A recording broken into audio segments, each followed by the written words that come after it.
Felix, thank you so much. Thank you.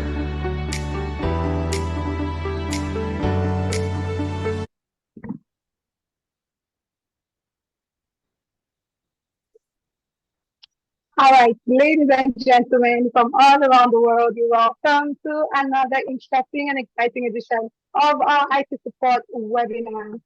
Can you all see me? Am I clear enough? I don't have to be the most beautiful, but just let me know if you can see me and if you can hear me loud and clear. Please let me know. Let's have your feedback in the chat box. Can you see me clearly? Can you all see me?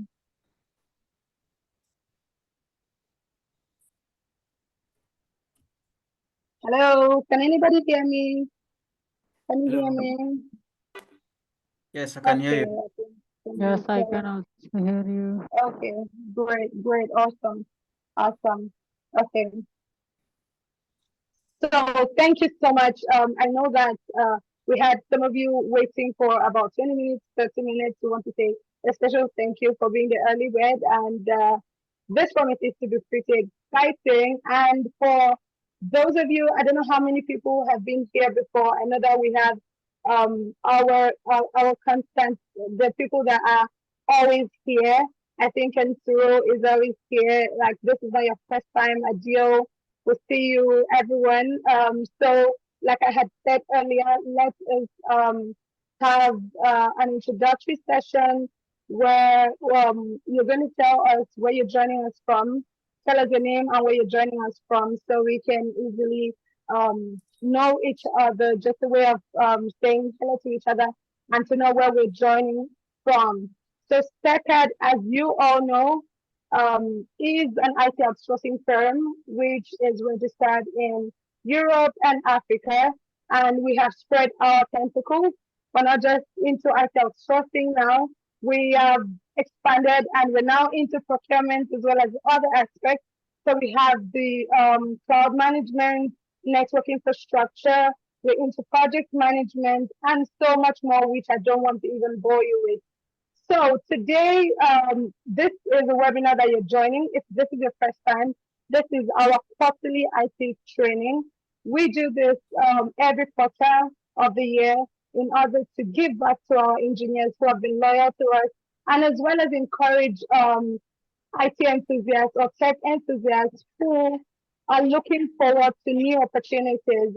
So this is a way of training them and helping them to come up in their respective fields. And for some people who don't have a clue of where to start from in the IT industry, this is your soft landing. This is where you can start from. So this is giving you like a background as to where to start from.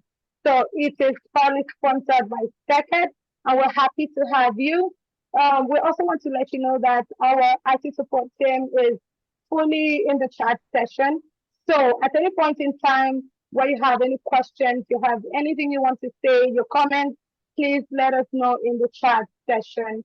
Also, for today, I'm not the one that is going to be doing all the talking or all the speaking. We have our guest speaker, our tutor for today. He is a specialist in his field. He is the master of networks. And as you all know, today's topic is network security and safeguarding your digital assets. And this man is not just a guru in the field, he has several years of experience and he's worked with TechEd for pretty long time. He's worked with us for like from the inception. As you all know, we bring you only the best. So this engineer, who I am going to reveal to you in few minutes, is the best in his field, and he's based in Italy. And today he's going to share with us his experiences. He's going to teach us.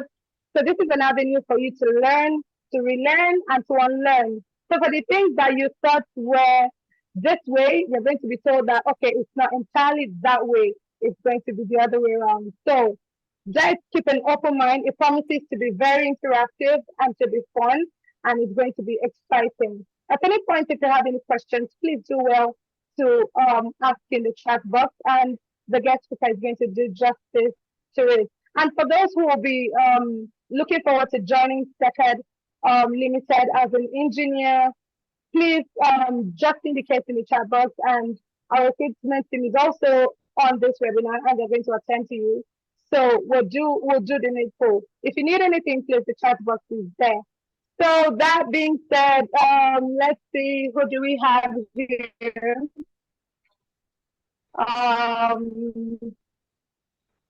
So we have Mosau.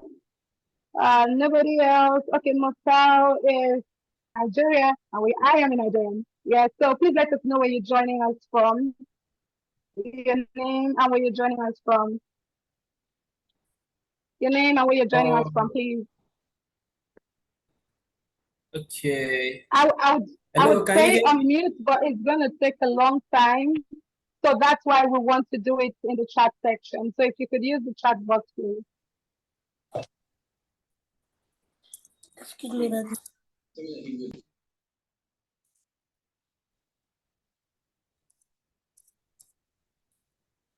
Just type in the chat box your name and where you're reaching us from.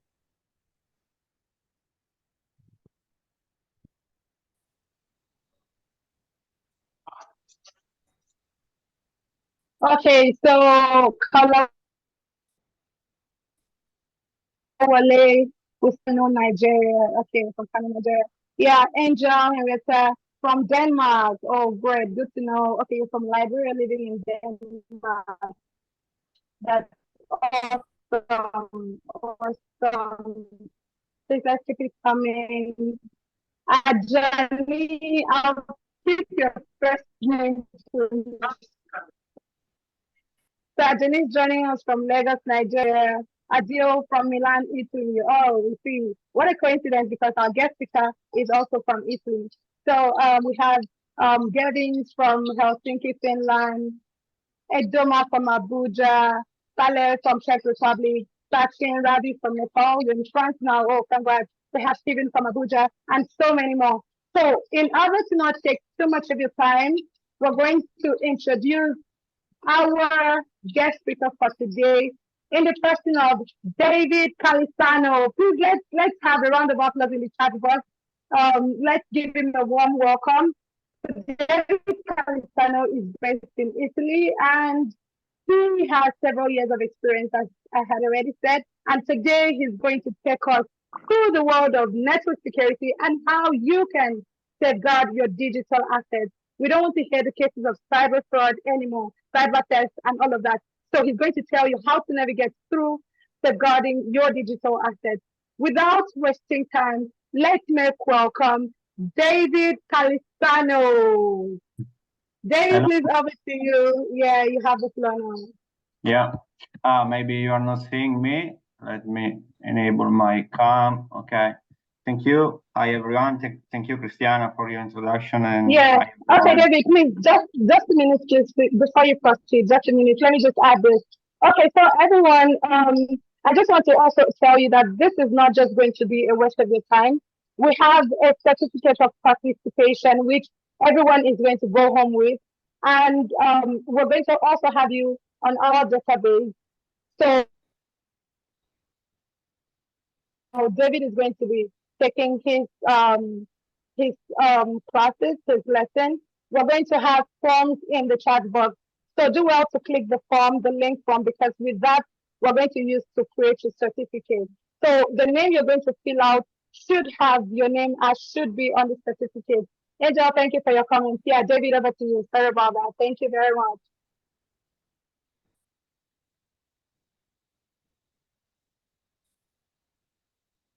Hello. So can we start, Tiana? Can I start with the presentation? Yes, you can. Okay. Are you seeing my slides?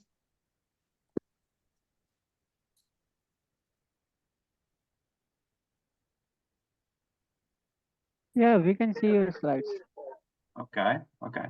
So basically, as Cristiana said, today we are focusing on this webinar about speaking about network security and safeguarding digital assets. I am David Calisano from Italy, as some of you are read on the chat box. I am a network and security engineer. I'm doing this since like the last 20 years. So I'm old, basically, and I have some experience in the network and security field. What we are going to do today basically is to give you an overview about what is security from a network perspective today, and what we can do and what we need to understand, and what we have to expect from attackers from outside to our network. We have like topics, a list of topics that we will speak about today. As Cristiana said, I encourage you to make a question, whatever something is not clear, or just you want to go deep in some topics. Basically, these are the topics. We will understand what is the concept of network security. We will see what the threat landscape nowadays.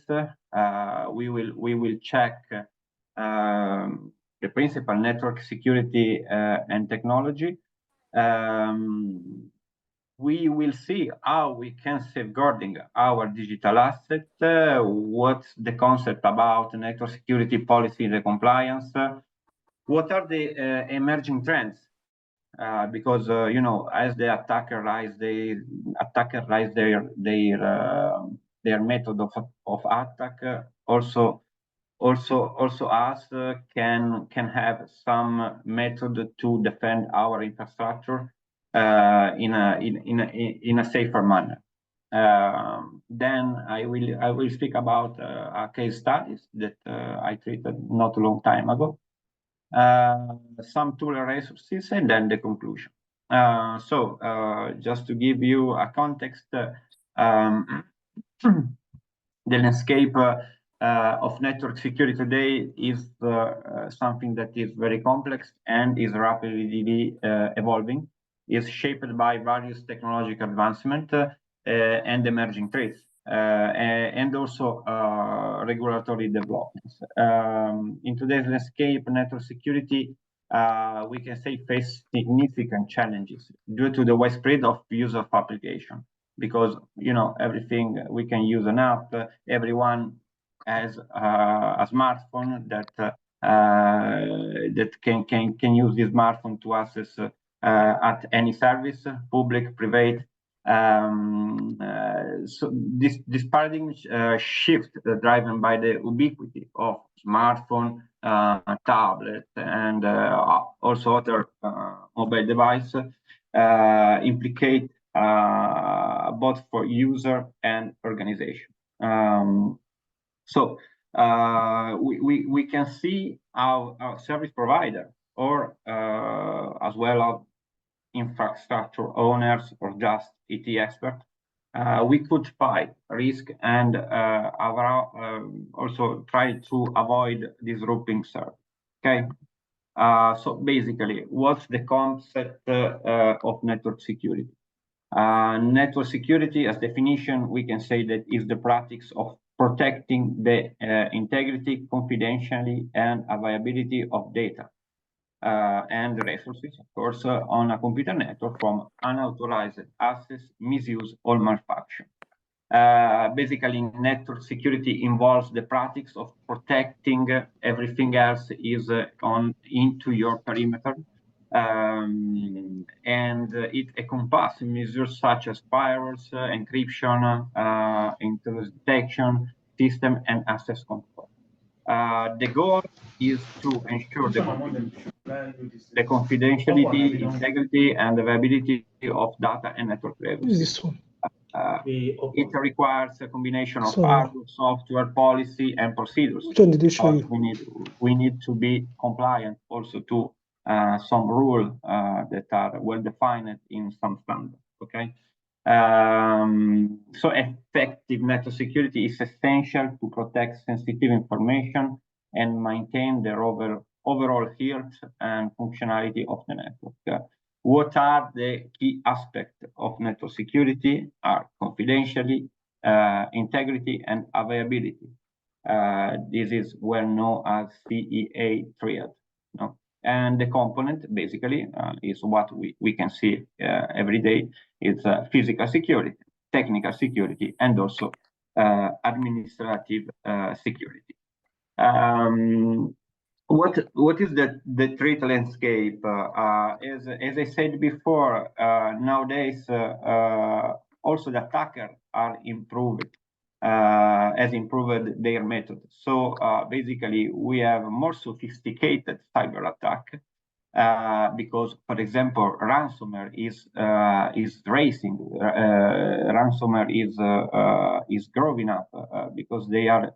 They have a strong evolution. They are having a strong evolution, and also advanced persistent threat, well known as APTs. Also, AI and machine learning has improved the surface of the attack, has improved the technique which attackers use to try to offend our infrastructure. We have a lot of IoT devices. Think about how many things you have in your house, or you can see just walking on the street, how many things that are connected to the network. So all these devices are potentially vulnerable if not managed well. Okay. We also have a cloud security challenge because the most of the time, you can hear from here and there. Okay, I put my application on the cloud. So and this in some way, certain like I am sure because the application is in the cloud. This is not true. Most of the time, if the cloud is managed by people that is not confident with security, with cyber security, this could be really dangerous because you can have misconfiguration that brings to data breach.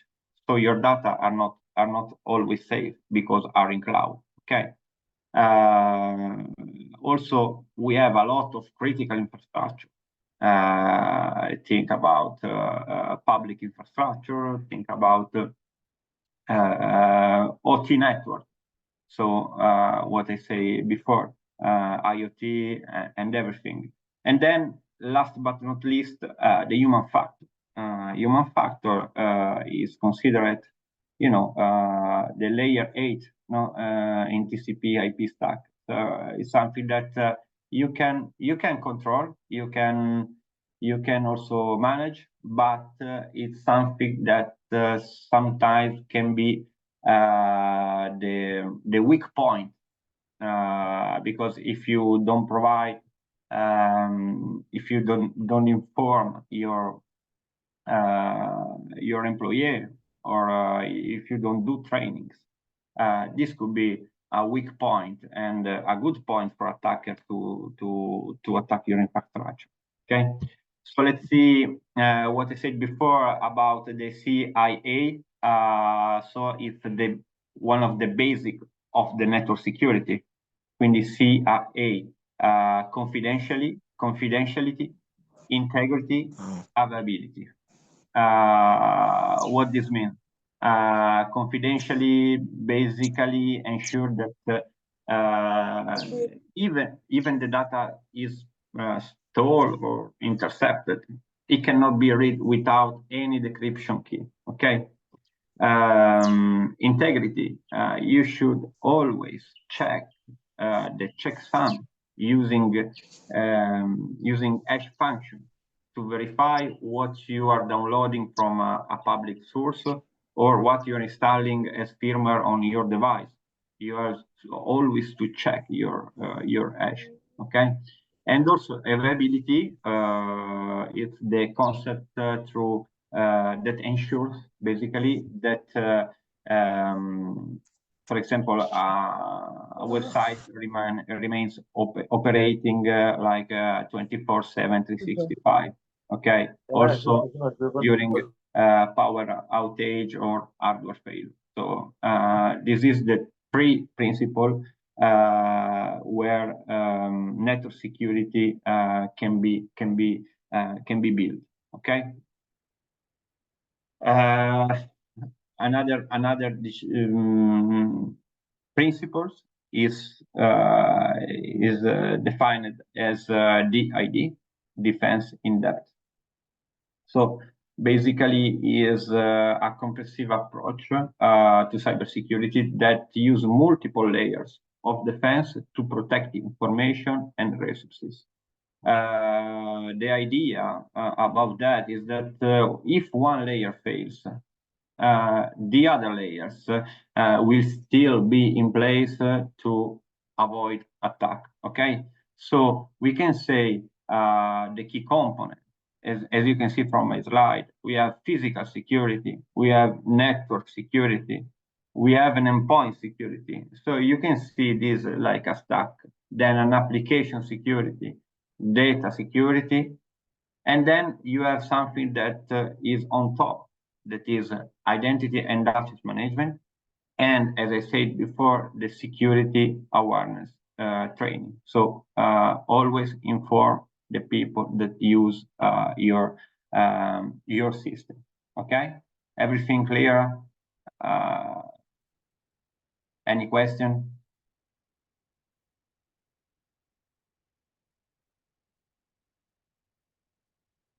Okay.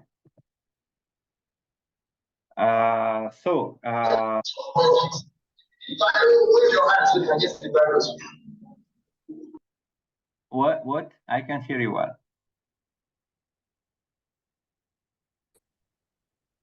Can you repeat the question, please?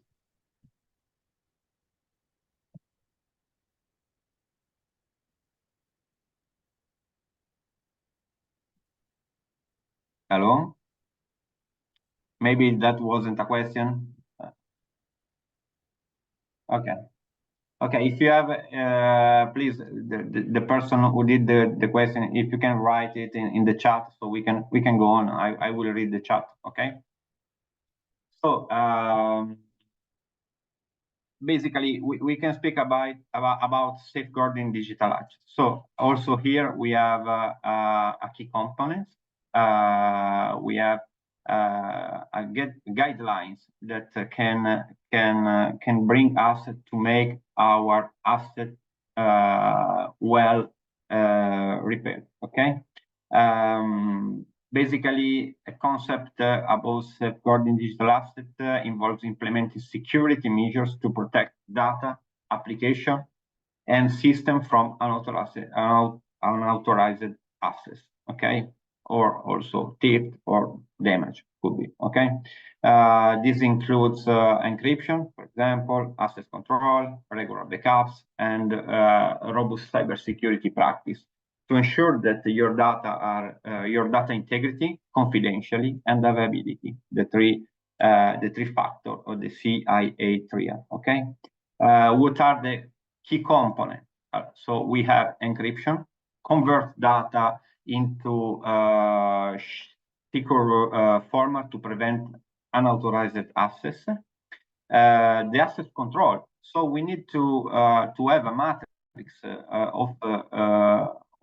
about how people can access to this data.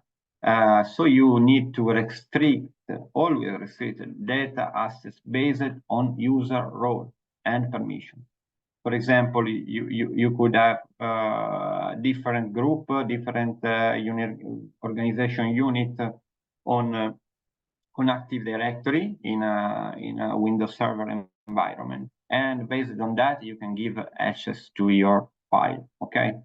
Another component, of course, is data backup, as I said before, and then we speak about the multi-factor authentication. It's not possible from my point of view, in 2024, to have, for example, people that work from remote, that use VPN, SSL without multi-factor authentication. This is very important because if someone with phishing or some threat can steal your password, this person automatically can access to your system. So we need multi-factor authentication, mainly vendor from SONICWALL to Palo Alto to Fortinet, the main player in this field. It's very easy to implement multi-factor authentication. And so it's not, you cannot understand why company nowadays, today, they are not able to implement multi-factor authentication. Another layer of the key components is, of course, to implement MDM. What is MDM? MDM basically is a framework that ensures compliance with all device that could be laptop, that could be smartphone, that could be everything is owned by your company. It ensures compliance doing what? Applying what could be your local GPO also to those devices. Typically, I'm not speaking about laptop, but for example, if you take this mobile device, this couldn't be joined to a domain. You can put this into a domain. So how you can deploy your security policy on this device? You need to use MDM. After we will see in detail what this is and what it how it works. Okay. Also about, yes, Alexander, I see your hand up. You can ask.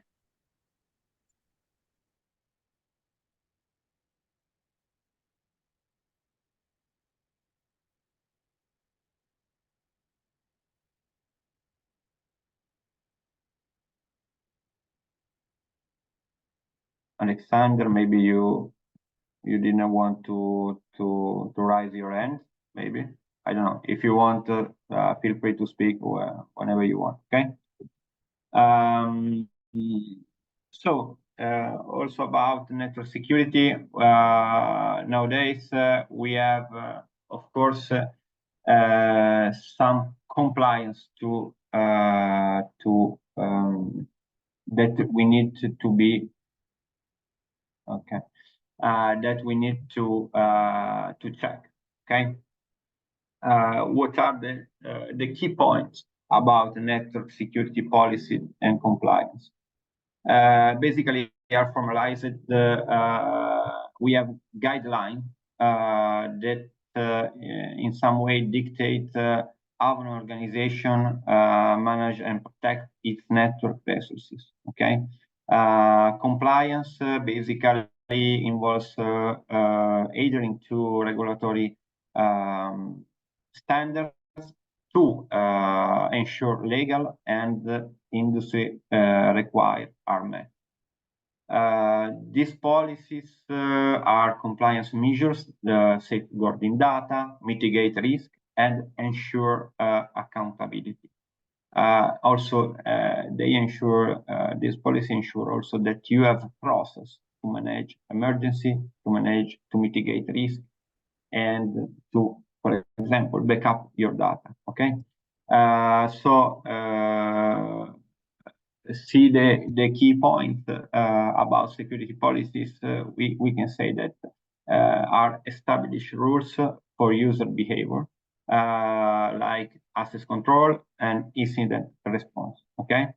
Then we have a compliance standard. For example, we need to ensure adherence to law and regulation. Two examples coming to my mind, like GDPR or HIPAA on PCI DSS or ISO 27001. This kind of framework of rule that help us to safeguard our infrastructure.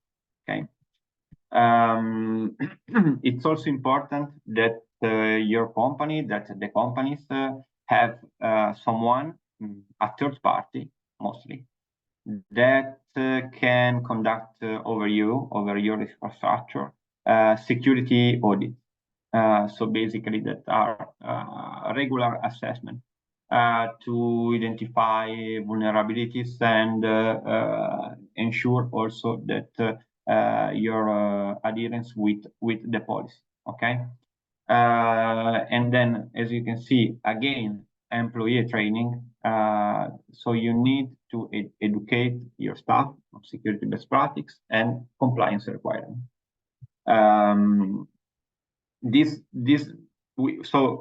Until here, we have seen like the scenario. What are the threats today? What we can do as process? What we can try to do as company to avoid attackers gain access to our infrastructure? Then we will see how the last trend in security can help us in protecting our network. Oh, sorry. Is there any question? Everything clear?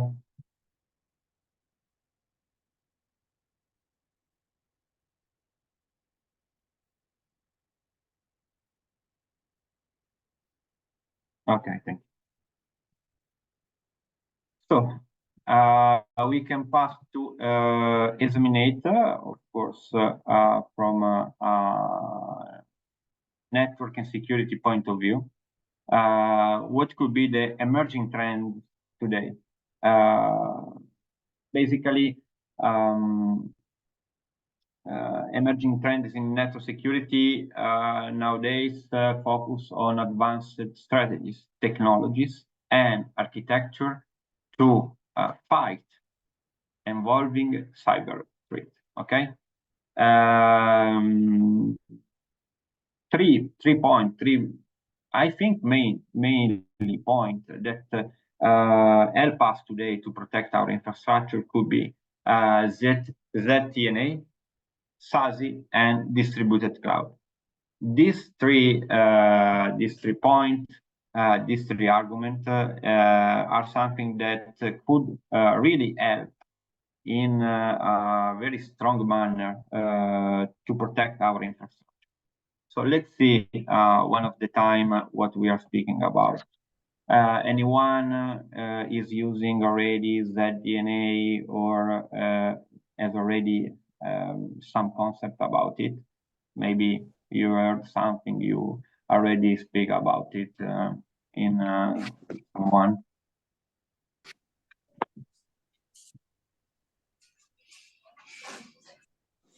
Or if you have some example to bring, it also could be interesting to examine also your example. Okay, feel free to speak whenever you want. So, what is zero trust network access? We can read from the slide. Is a security framework that ensures secure remote access to application and data based on stringent identity verification and access control. So what this mean? ZTNA, unlike the traditional security models, that they assume that implicit trust within the network perimeter. ZTNA operates on the principle that say basically never trust, always verify. Okay. Where every user and every device must be authenticated and authorized before accessing network resources, regardless of their location. So it's not only the perimeter of your company, but it's regardless from your location. Okay. What are the principles of ZTNA? As I said, ZTNA operates on the zero trust principle, which means that trust is not automatically granted to any user or device inside or outside the network. Every access request to be authenticated, authorized, and continuously validated. This continuously is a keyword because many of the compliance policy we spoke about before, they need to one of the requirements is the continually improving and continually monitoring of your resources. Okay. Other principle of the ZTNA basically is based on the least privilege access. ZTNA enforces least privilege access by ensuring that user and device are given the minimum level of access required to perform their task. Of course, this reduces the attack surface by limiting exposure to sensitive resource and data. Basically, what is said that we need to classify our data, and ZTNA help us to control every access to think about financial document. Financial document has to be accessed not only not from everyone, but maybe only from CFO, financial people that work on administration. No, so we need to establish a set of rules, and with the ZTNA, we have one point of control above all these resources, and we can easily set the permission from this person to see this document. Unlike what you did with, for example, domain controller, where you need to go on that folder and right-click properties and then see everyone, put the permission. You have an orchestrator with ZTNA that allow you continuous monitoring about who is accessing where, and from there you can change this permission in a easily manner. Okay. Context aware access. Access decision in a ZTNA environment are based basically on contextual information.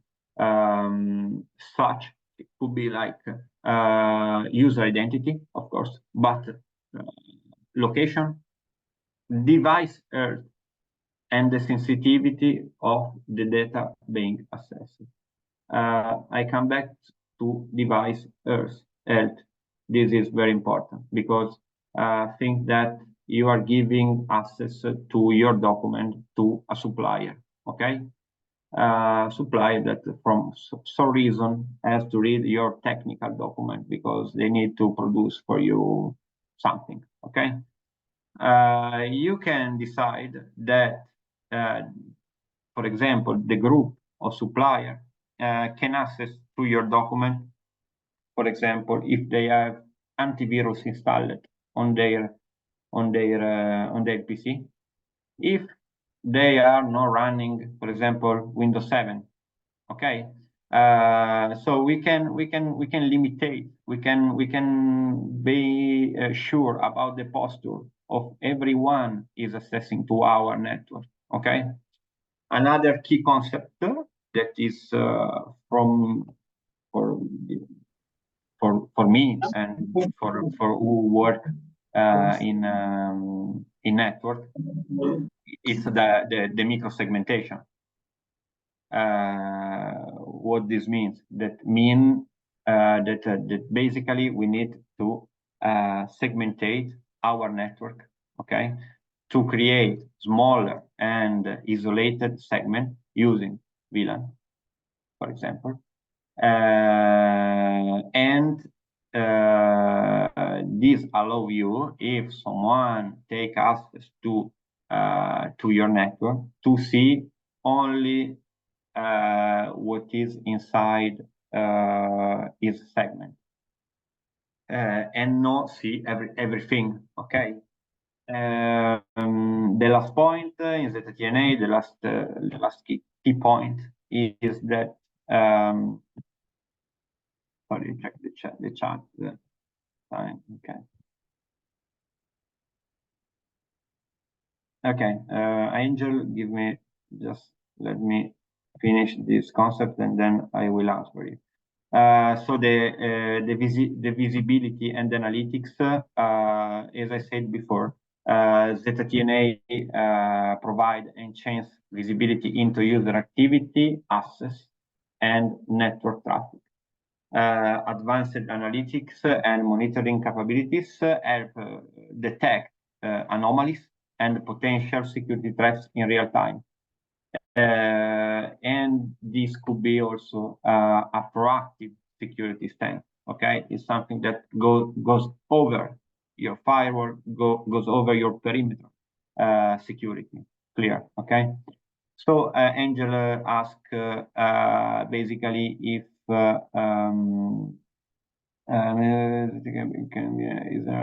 yeah, of course.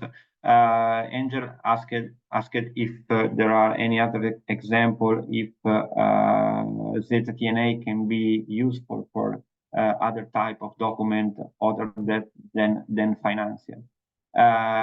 You should think at ZTNA like something that you decide what is important for you. Okay, you need to classify your data, and then you can put policy and decide what is sensitive for your company or what is sensitive for the customer company. Okay.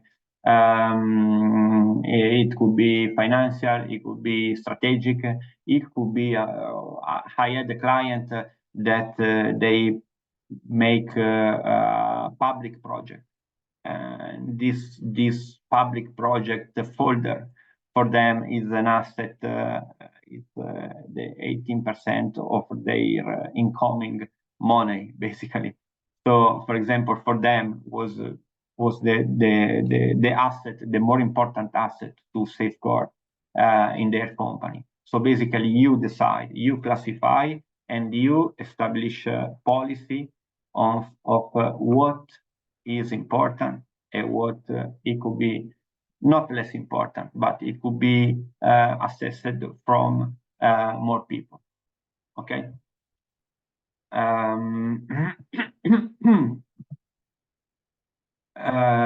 So we speak already about that in the previous slide. Why is ZTNA important for network security? Because we can manage a granular access control. We can protect our infrastructure against modern threat. And after 2-3 points important is, as I said before, also here, support for remote work. Okay, because nowadays I won't get tired to say that, because companies, from my point of view of security specialist, I can say that 70% of the attack coming from not so. I mean, people usually from security also think that if you have a VPN, if you have if your account is protected by a password, this is enough. this is not enough anymore. Okay, so ZTNA also help to secure your remote access. Okay. Also for BioD, that basically means bring your own device. So if we have the needs from the customer or from our client or for the company where I'm working, that some people need to connect their device to the Wi-Fi of the company, I can do that using the BioD. That is more than a guest access because it could be used also, but because if you have a guest network, typically what a guest network do, it can only navigate through the one, so you cannot go inside, no. And this is made using basically networking routing. So from that interface, if you see that from a firewall perspective, that interface can go only outside, not inside. So it's black or white, it's yes or no, okay? In this case, bring your own device can be, okay, if this device connect to my network, this device with this MAC address, it can access to these resources, okay? And also other things, other type of control that you can improve. Another topics, of course, as I said before, is that you have a simplified security management. You have only one point where you can manage your internal, external, remote branches policy. And this is very, if you have 40 branches and 1,000 employees, this kind of management can help you to save time and to have a point of view very vertical to the security top. Okay.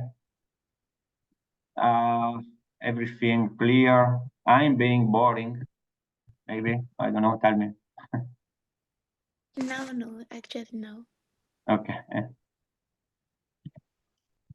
Okay. If you have any question, please, guys, don't be shy and speak right. I am here. Isaac, do you want to speak? I see you. Yes. Okay. Yes, thank you very much. Well, I want to ask, just not based on what you're teaching, but based on the video. Is it possible for me to get the video record from me of this lecture? I'm not able to get some of the parts, and there's network break also sometimes. I think it's been recorded, but I asked someone from Stitcher to confirm that. I see it's being recorded, but yeah, I was trying to even record from my own, but I see I can't. Hello, can you hear me?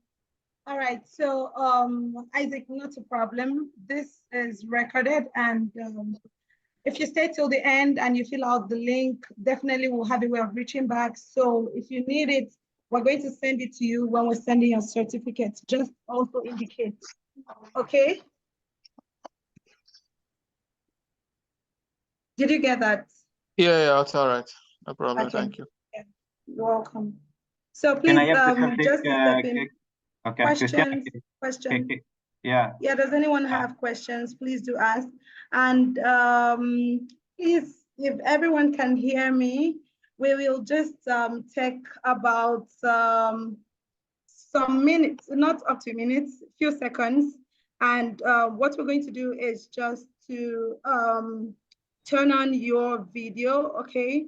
So when you turn on your video, we just want to do how do I call it now? A virtual meetup, so to say. So everyone's going to turn on their video for like 5 seconds just to, I really don't have the words for it, but I mean, yes, please turn on your videos, please.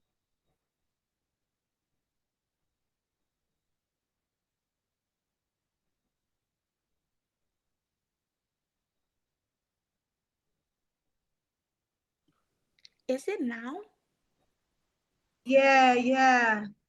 I really wish this could be like a video webinar for everyone, because I see a lot of people are a lot finer than I am. So I mean, why hide the videos? Okay, yeah. So more videos should be turned on, please. Turn on your video, please.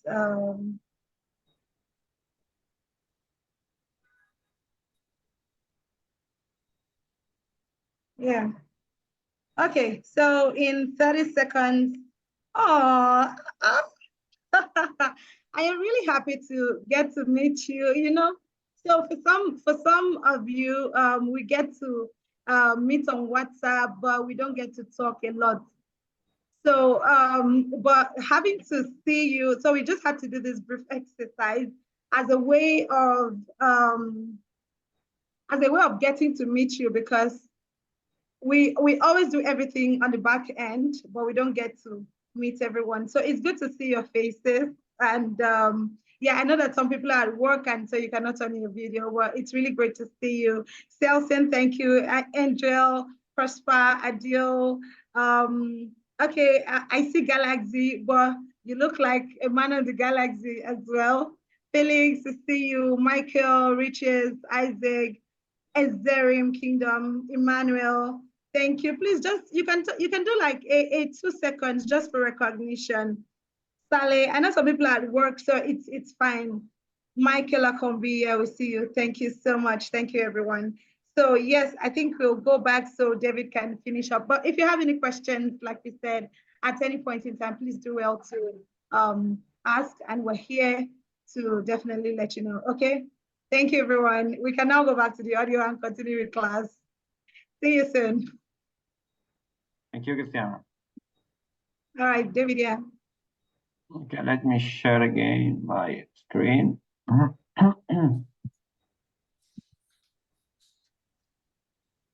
Can you see my screen? Yes, I can. Yes. Okay, perfect.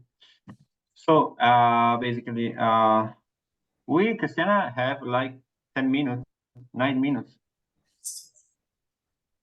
right? I don't remember what was the duration, what until 2 p.m., right?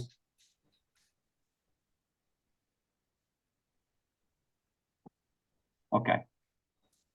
So basically, we have two topics again. Okay. I will try to go faster to stay on the time we had for the meeting. This is an important topic. We will try to explain the key concept, and then we will speak about it in depth in another webinar. Anyway, as emerging trends, I cannot speak about SASE. What is SASE and what does it mean? SASE, as you can say, basically means Security Access Service Edge. Basically, what is SASE is a network architecture that integrates wide area network. So WAN with comprehensive security service into a single cloud-based framework. What does it mean? That with SASE, independent from what could be our backbone, where I am based, I will always be in contact with my company infrastructure, of course, if I want to be, okay? Basically, SASE combines technology, well-known technology, maybe more well-known technology like SD-WAN, secure web gateway, firewall as a service, and ZTNA. Okay, SASE aims to provide secure and seamless access to resources, regardless where the user is based. So, different from ZTNA, it provides physical access. So it put in communication the end user through the data center, through the resources he need to reach. Okay, so you don't have to do IPsec, you don't have to do SSL, you don't have to do any kind of tunneling or VPN site to site. Okay, you just need to have, of course, a firewall that supports this kind of technology. You just need to have a gateway that can put you on the SASE. And for the endpoint, you just need to have a client installed on your endpoint that allow you to navigate also through the WAN and also to the company resources through your WAN without VPN SSL, basically. So this is it. Giving more practical suggestion, could be like when you navigate and you need to reach, for example, Google. Of course, you enter from your phone, and then you type www.google.com. What happened to from a network point of view, that your device start a request through is Nextstop. Nextstop, that basically is an ISP Nextstop. So is a device that is not on your control, but is in control of the ISP, the service provider. Okay. In this case, with SASE, your Nextstop is always your firewall. Of course, you need to have the client installed for on your endpoint.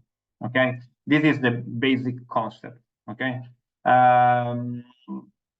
let's see what are the key points. As I said before, we have a next generation firewall as a service that provides advanced security features such as deep packet inspection, intrusion prevention, application awareness. It basically integrates SD-WAN, offering elastic scalability and centralized management. Okay, as I said before, we need a secure web gateway that protects users from web-based threats by filtering malicious traffic and enforcing internet security policy. We needed with SASE, we can have a CASP provider that basically is a cloud asset secure broker that provides a set of IT policy managed by one single point relating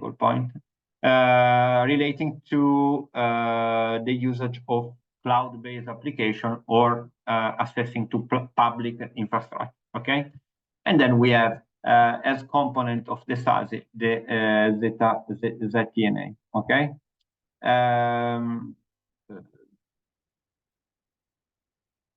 Distributed cloud, but I don't think we have the time to speak about it because we are missing like 2 minutes. I don't think that maybe we will speak about it another time. Some tool that provide a network security on your network, just to mention something, is okay. Okay, thank you. I can take 5 minutes more. So, another emerging trend is distributed cloud. What is distributed cloud? Is basically a cloud computing architecture that mix public and even private cloud service. What does it mean? Think that you have both infrastructure on premise, and then you have something on cloud. This architecture basically involves deploying cloud service across multiple on-premise or public data center, while being managed centrally. Okay. This setup allows for improved data locality, ensuring sensitive data stays within specific geographic boundaries for compliance and latency reason. So you can put near the endpoint the resources you need to be faster. Okay. And also you can see this solution as something that improves resilience, because you are distributing workload, so you don't have to erogate your service only from one point, but you are providing your service from different points, and the end user, he doesn't know where he's taking the service. Okay, maybe he's taking on the region of, for example, Azure, that is based on his country.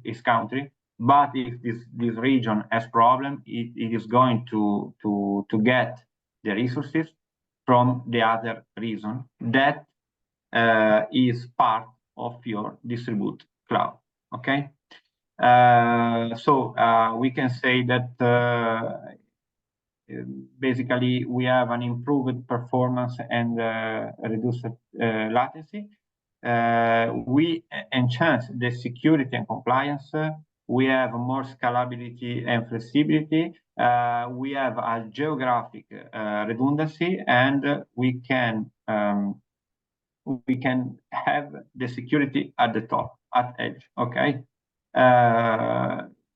These are the key point of distributed cloud. So we have spoken about a lot of things today.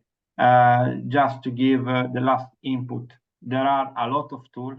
Of course, I am putting here the one which I am most confident. Cisco SD-Access, so software-defined access. Basically, it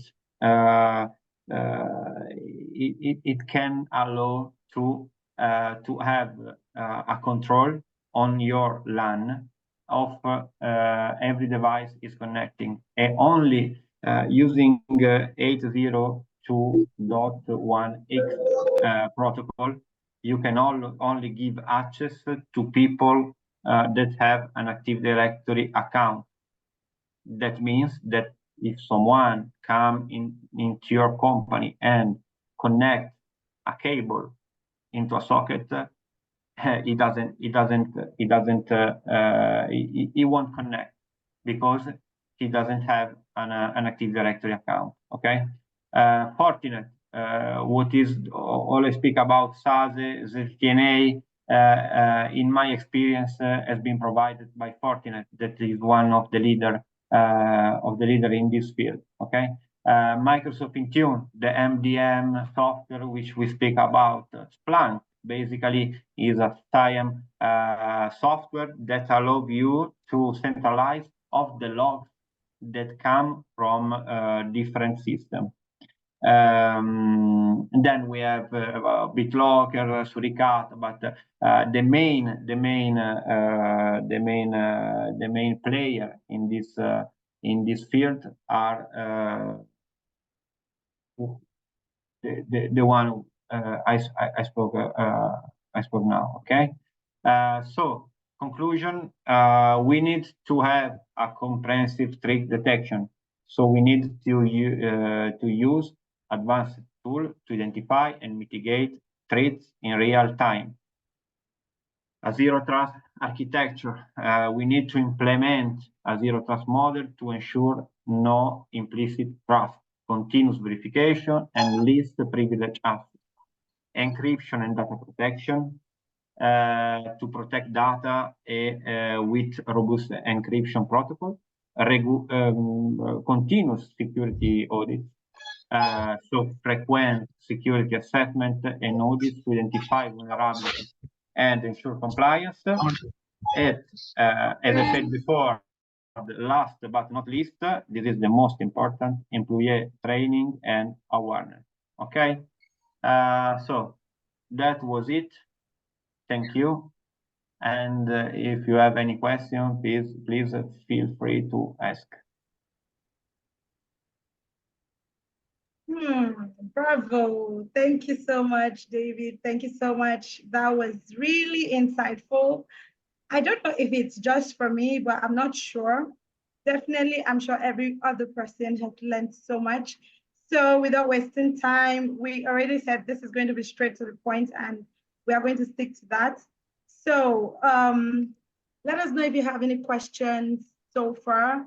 Do you have any personal experience or organizational threats or issues that you've had that you were finding difficult, or an experience also that you had that you feel like, okay, I think I want to share this, it might just help somebody in their line of work.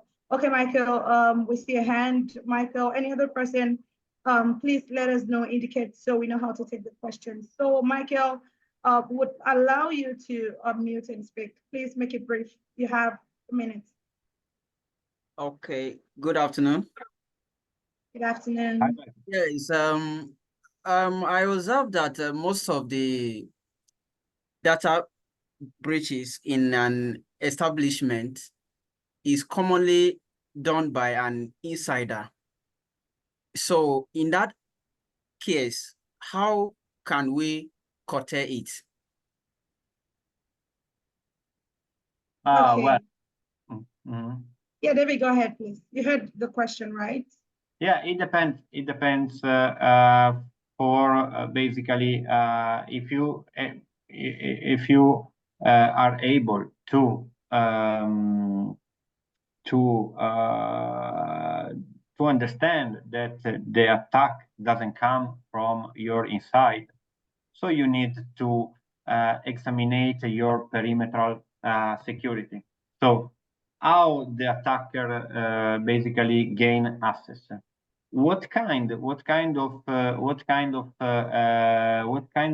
treatment we are speaking about? Okay, because it is different, and we can work on different technologies. Okay, for example, are we sure that our policy, seeing from a firewall and a firewall point of view, are compliant with the company policy?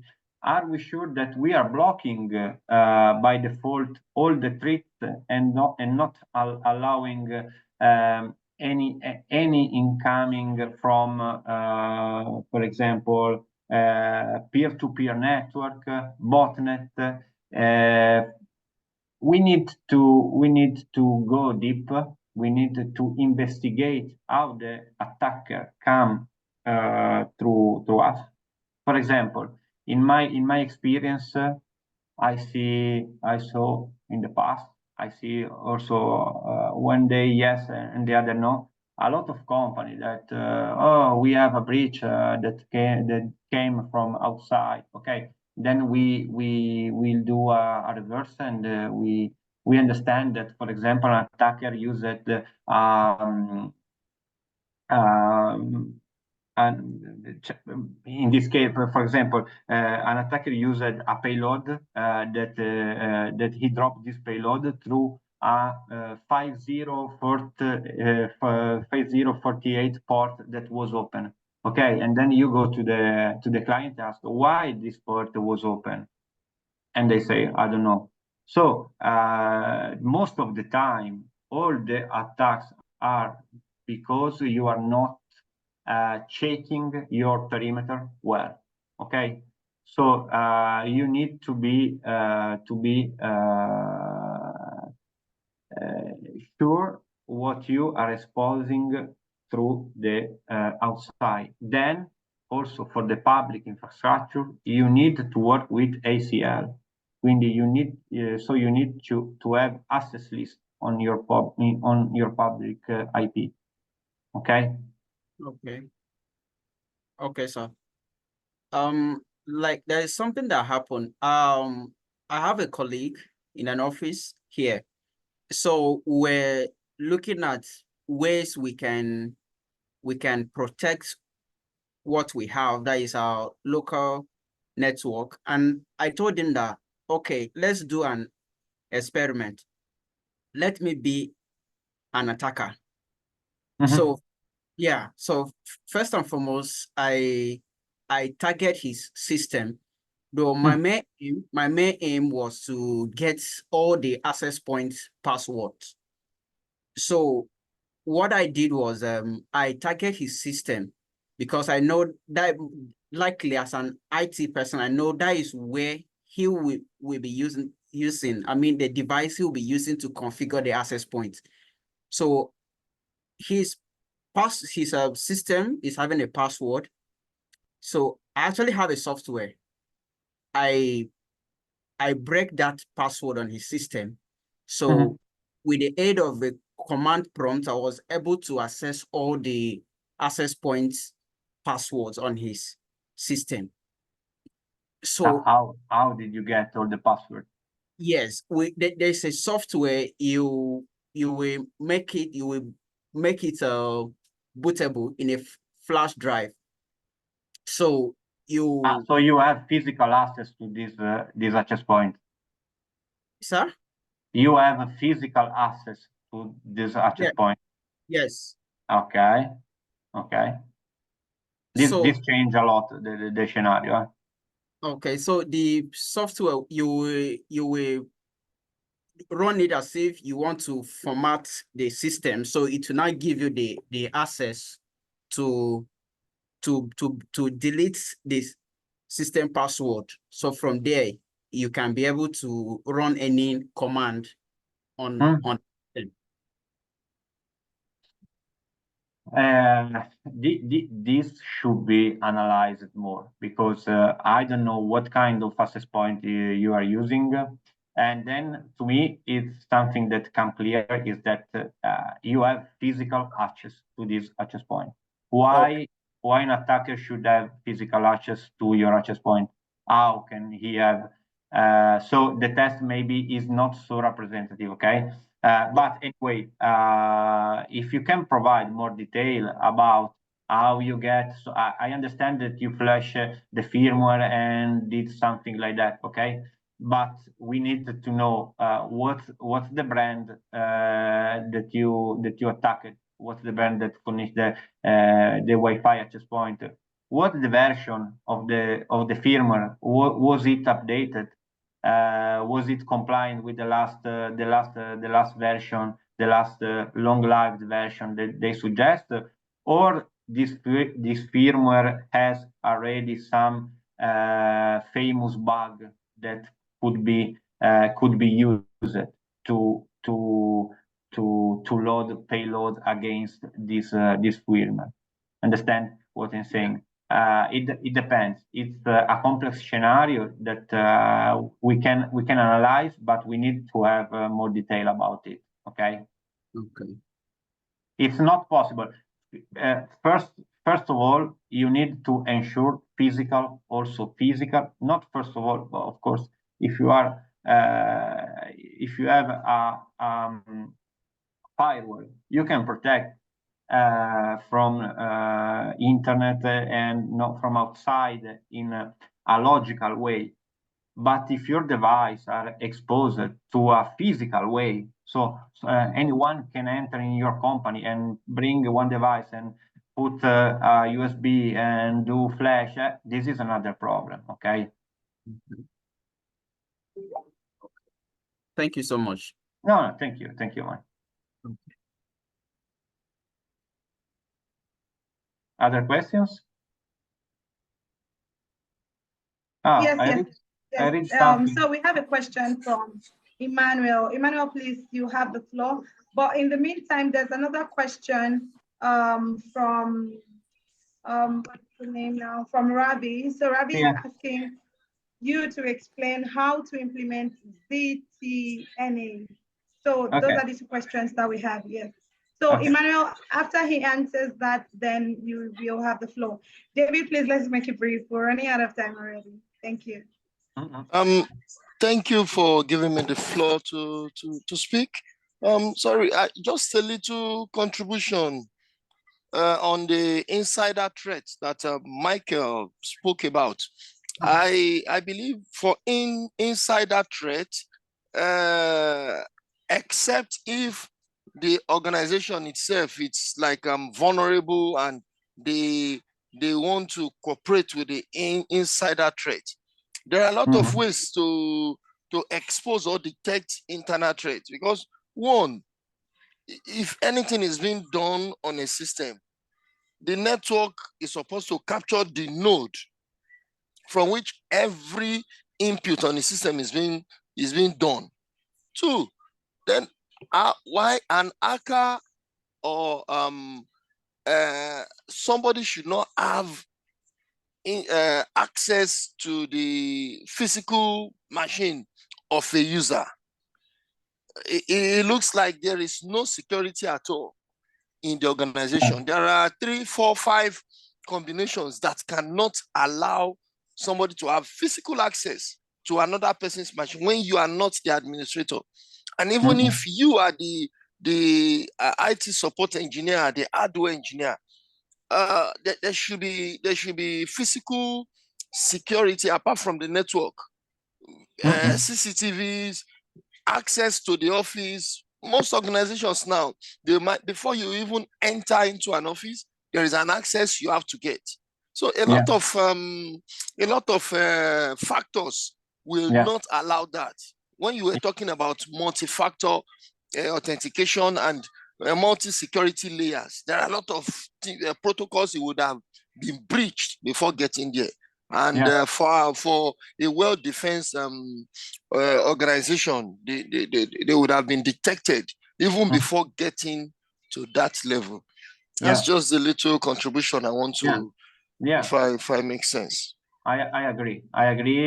Thank you for your contribution. It's very appreciated, and yes, I agree. Thank you, David. Okay. All right. Thank you so much. So Adil, quickly, please. Just a minute. All right. Thank you, Stashit, for the opportunity. And thank you, Davide Grasimile, for the insightful presentation. I just want to know your insights about the recent outage from Microsoft yesterday. Might you have heard about it from Microsoft, specifically from CrowdStrike? So was that a cyber attack, or did it resulted in any data breach in any company?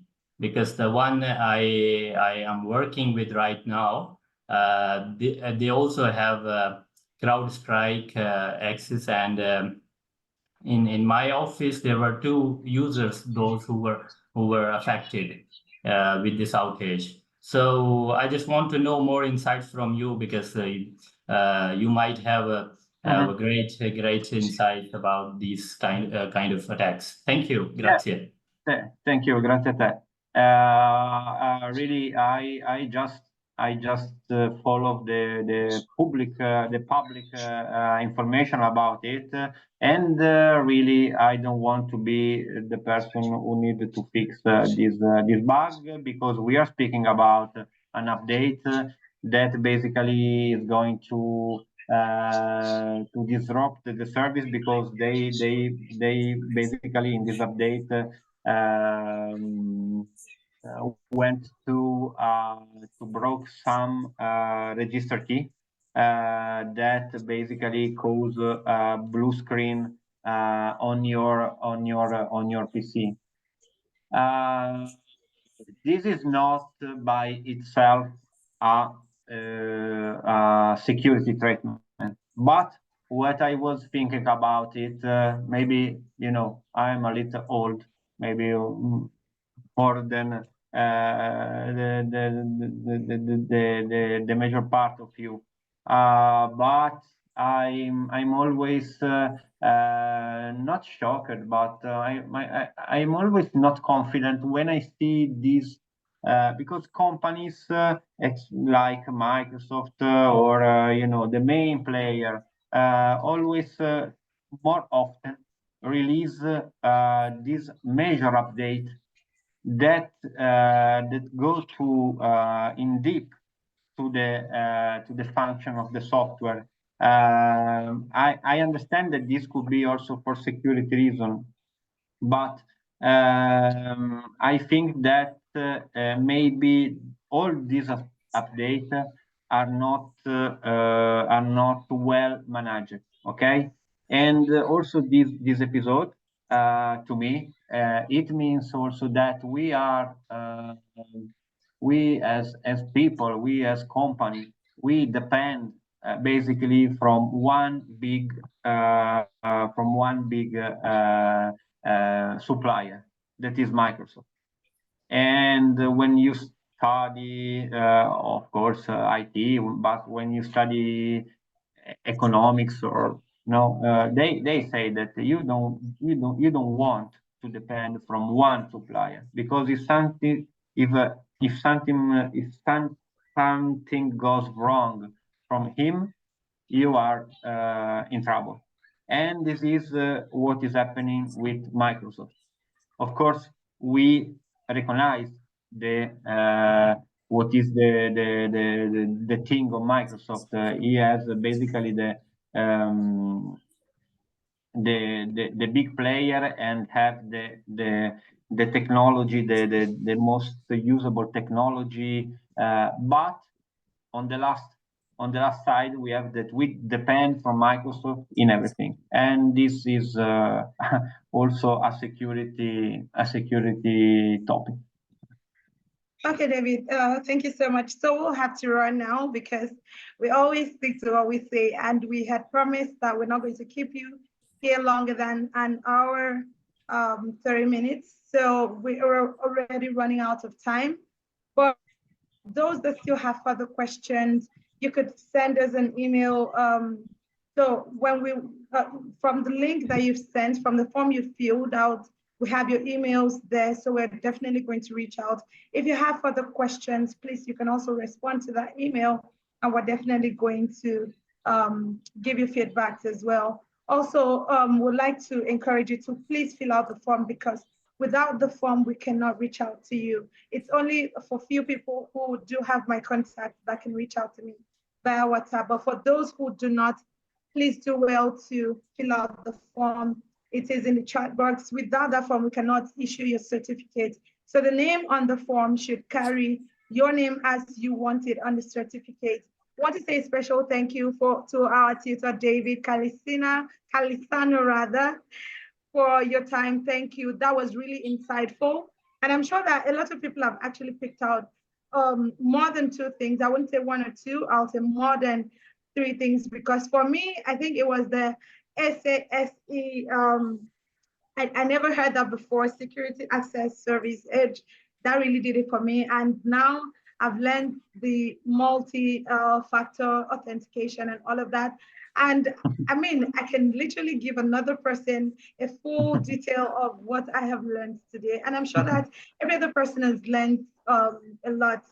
And just a gentle reminder again that you fill out the form, we're going to issue a certificate of participation to you. And this is our way of saying thank you and your way of improving. And also to let you know that you can follow us on our social media handles at SECAD. So if you check for SECAD You're going to see us on Facebook. We're going to drop the handles as well in the certificate we issue to you. On your LinkedIn, you can post it and definitely tag us, and we're sure to engage with your post. So when you, we're going to do a quick exercise again, just like the first one. So for the people who were not in participation of the first selfie that we took, we're going to have the last one, and this one is for everyone, and this is to say our bye-byes. So we're going to have a 5-second selfie where everyone is going to turn on their videos again like we did the last time. And this time, you are free to take a screenshot for yourself. So with this screenshot and with your certificate, you can post it on LinkedIn or your social media handle and tag STECAD, and we're sure to engage with it. Also, for engineers who would like to work with us, software engineers, desktop support, IT support, network engineers, all of you, we work with you. That is what STECAD is here for, and that's what we do. So you can reach out to us via our recruitment team, and we're sure to help you on steps to become one of our freelance engineers, both in Europe and in Africa. And we also are into procurement. So for whatever IT support needs you need, for whatever IT related issue you have, STECAD is the go-to person. So without wasting our time, I would like to say thank you from all of us at STECAD. This is our quarterly IT training, and there is going to be one last one before the year ends. So you don't want to lose this touch. You don't want to miss it because it keeps getting better. I keep learning every day, and I keep becoming more techy as I should be. So if you are a newbie into the IT industry, this is really going to help. So let's do well to turn on our cameras now. And we're going to have a countdown. So I'm going to count down from 10, and we'll have 8 and 7. Are we set? Okay, so in 9, 8, 7, 6, 5, 4, 3, 2, and 1. Let's say cheese. Okay, everyone. Let's say cheese again. Cheese. Everyone says 16. Okay, thank you all so much for this edition of our IT support training. And it is so sad to say goodbye. It always gets more interesting at the end. And that's why we keep encouraging you to stay till the end, because there's so much experience to share. There's so much to talk about. Everyone wants to ask questions and you could learn. So also in the chat box, there were some responses that could help you out. So if you have further questions, like we said, please do reach out. For those who have you're in touch with our recruitment team or IT support team or myself or other project managers, yes, you can always say hello. And you can send us your selfie or your screenshot of this event. It was so good being in touch with all of you. And thank you so much for staying from the beginning up till this moment. Thank you, everyone. I see that everyone that started with us have stayed till the end. And I want to say a very big thank you. I'm looking forward to seeing you in the next episode, which is going to come up. We're going to let you know when it is time. Okay, thank you, everyone, and bye. Bye-bye. Thank you.